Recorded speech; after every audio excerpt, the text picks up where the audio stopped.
আকর্ষি নিয়ে যাও, উপরে উঠে যাও, আমি ধরে দেবো।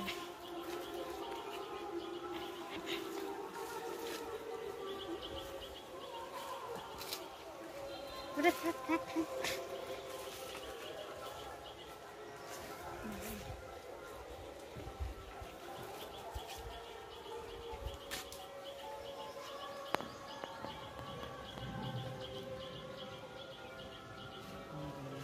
এই যে আছে,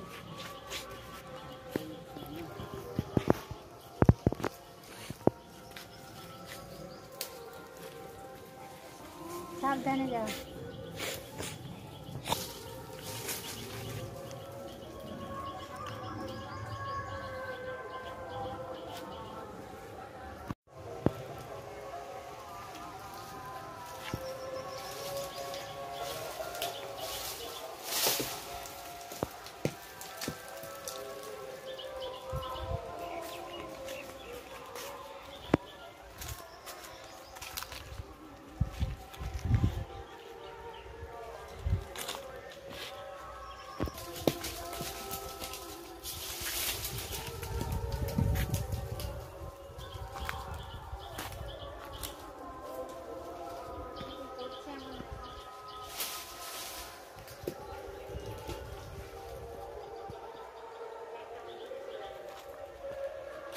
নমস্কার বন্ধুরা, গঙ্গাসাগরের বনেদি রান্না ও পরিবেশ ইউটিউব চ্যানেলে আমি নতুন টাইপের একটা ভিডিও বানাচ্ছি আজকে। সবাই দেখতে থাকুন, শুরু থেকে শেষ পর্যন্ত দেখুন, তাহলে সকলের এইটা বানাতে শিখে যাবেন। আমার ভিডিওটা যদি দেখেন তাহলে আমি কি বানাতে চাইছি সেটা আপনারা সকলে শিখে যাবেন। আমাদের গাছ থেকে অনেকগুলো আম তুলে নিয়েছি। এটা হচ্ছে টক আম বন্ধুরা, একেবারেই টক আম, বেশ বড় সাইজের আম। তো আজ আমি আমসি বা আমচুর বানাবো। আমের সময় তো আম টক রান্না করে খাওয়া হয়, আমের চাটনি বানিয়ে খাওয়া হয়, আমের আচার তৈরি করে রাখা হয়, কিন্তু সারা বছর কিভাবে টক খাওয়া যাবে সেই পদ্ধতিটা আমি আপনাদের আজকে শেয়ার করব। আম তুলে নিয়ে এসেছি গাছ থেকে অনেকটা পরিমাণ, এবার আম কাটতে বসে গেছি, আপনারা দেখতে থাকুন।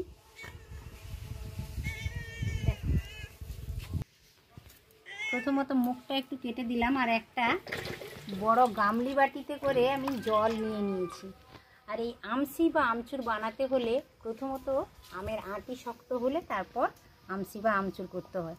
খোসা রাখা অবস্থায় এইভাবে কাটতে হবে প্রথমত। যদি খোসাটা আগে তুলে নেওয়া হয় তাহলে কিন্তু স্লিপারি হয়ে যাবে, তখন আর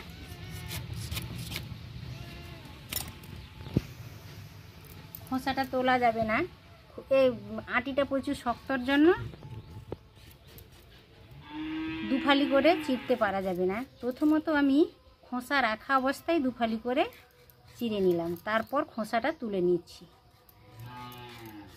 খুব বড় যদি আম হয় তাহলে 4 টুকরো করে দেবেন, আর যদি ছোট আম হয় তাহলে 2 টুকরোও রাখতে পারেন।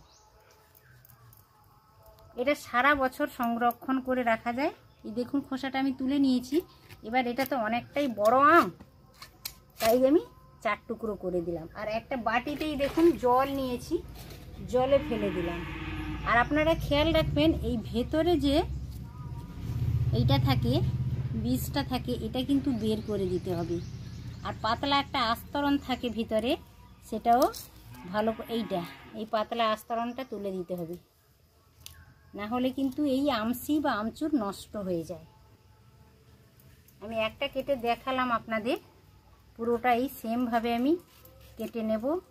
সবগুলো কাটার পরে ভালো করে ধুয়ে নেব।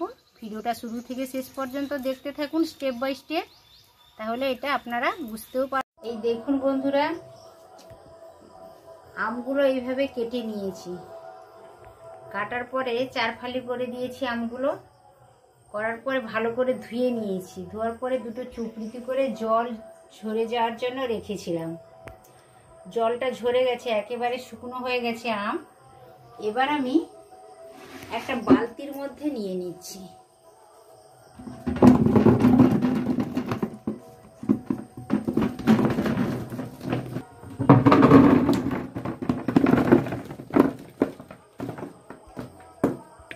আমগুলো দুটো বালতির মধ্যে নিয়ে নিয়েছি। এবার পরিমাণ মতো লবণ দিয়ে দিচ্ছি। এতে একটু লবণ বেশি হলেও কোনো অসুবিধা নেই, রান্নার সময় লবণ কম ব্যবহার করলে তাহলে ঠিক আছে। লবণ কম হলে অসুবিধা, লবণ বেশি হলে কিন্তু কোনো অসুবিধা নেই। আমি লবণের মাপটা ঠিক বলতে পারবো না, কারণ আপনারা যতটা পরিমাণ আম নেবেন সেই অনুসারে লবণটা দিতে হবে। লবণটা পরে টেস্ট করে নেবেন।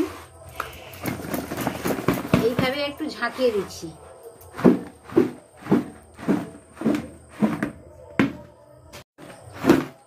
দুটো বালতিতে আম নিয়েছি বন্ধুরা, এটা পুরো 2 দিন এইভাবে থাকবে। মাঝে মাঝে একবার করে এইভাবে নাড়াচাড়া করে দিতে হবে, বালতিটা একটু ঝাঁকিয়ে নিতে হবে। এইভাবে 2 দিন থাকবে। তারপরে আমি দেখাবো আপনাদের পার্ট টু পার্ট সমস্ত কিছু স্টেপ বাই স্টেপ আমি দেখাবো, আপনারা দেখতে থাকুন।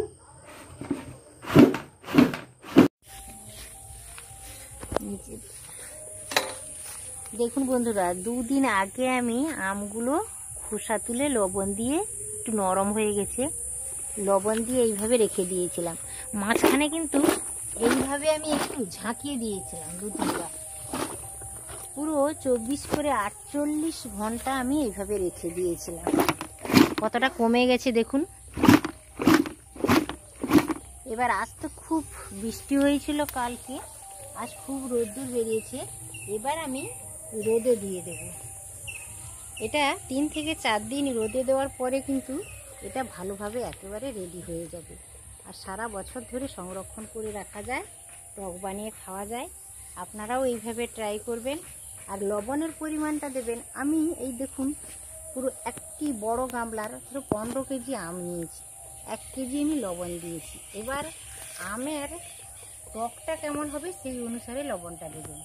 আর পরেও লবণ দেওয়া যেতে পারে, আমি তো তখন লবণ দিয়েছি, কিন্তু টেস্ট করে দেখবেন যদি লবণের একটু কম লাগে এখনও দেওয়া যেতে পারে, কোনো অসুবিধা নেই।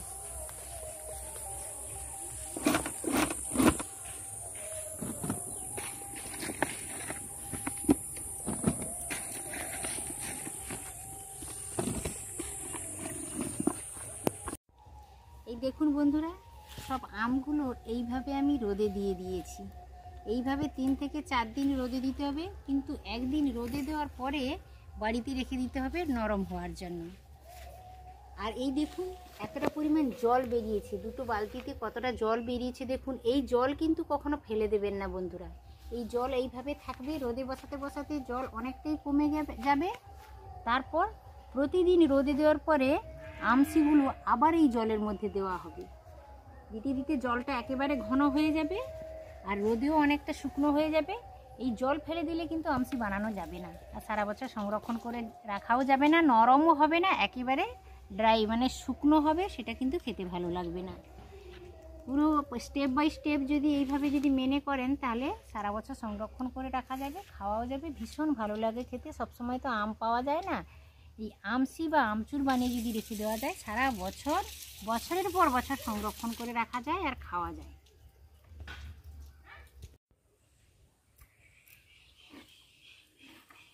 এই দেখুন বন্ধুরা, আজকে 3য় দিন রোদে দিয়েছিলাম, অনেকটাই শুকনো হয়ে গেছে, দেখে নিশ্চয়ই আপনারা বুঝতে পারছেন অনেকটা শুকনো হয়ে গেছে।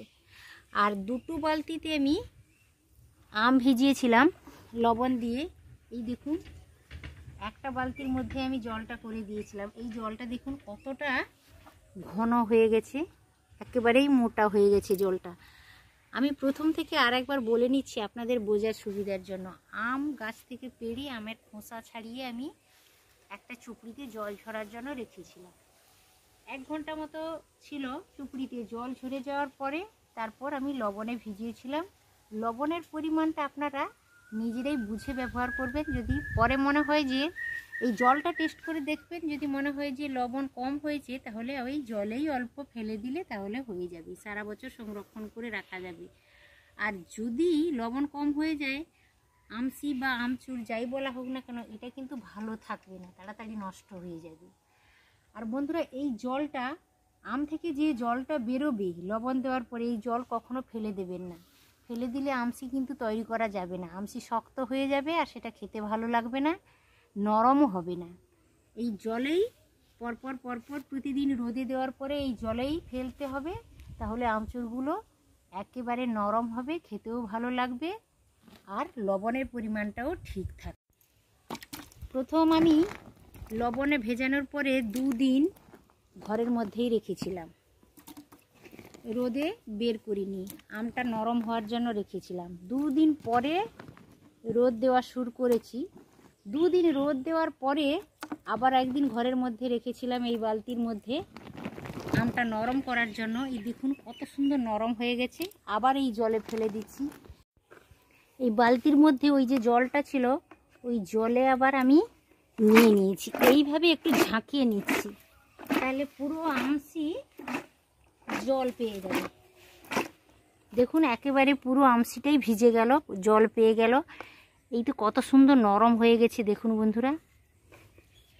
এই দেখুন বন্ধুরা, আমার আমসি একেবারে রেডি হয়ে গেছে। সারা বছর সংরক্ষণ করে রাখার জন্য আমটাকে আমি আমসি বানালাম। বড় আম যদি হয় 4 ফালি করলেও হবে, না হলে 2 ফালি করলেও হবে।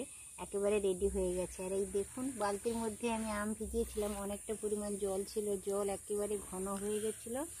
তারপর আমি এইটার সাথে দিয়ে দিয়েছি, পুরো একবারে নরম হয়ে গেছে। কতটা নরম হয়েছে দেখুন, এই যে দারুণ সুন্দরভাবে রেডি হয়ে গেছে। আজ আমি কৌটোর মধ্যে ঢুকিয়ে নেব। সারা বছর এটা অল্প অল্প রান্না করেও খাওয়া যাবে। একটা কৌটোর মধ্যে ঢুকিয়ে দিলাম।